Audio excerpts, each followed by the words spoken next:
So the people who've thought the most about so, how these national AI institutes might help society are actually science fiction writers.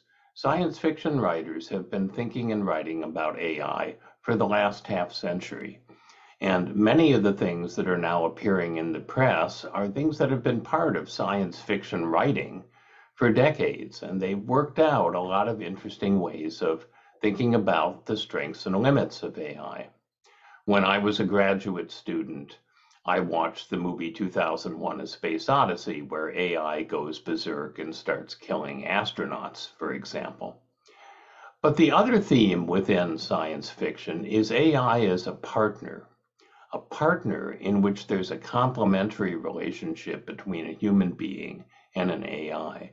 And we see that, for example, in Star Trek: The Next Generation, where you have Captain Picard, the wise human starship captain, and then you have Data, who looks like a person, but is actually an android, a machine that's based on AI. And Captain Picard and Data have a complementary relationship. Data is capable of things Captain Picard is not capable of. Data is capable of absorbing, as you would expect from his name, enormous amounts of data in a matter of a second, and doing what's called reckoning, which is calculative prediction. It's mathematics, and making forecasts of different kinds. But then Captain Picard, because he's a human being, is capable of much more than reckoning. Captain Picard has sort of judgment, applied wisdom.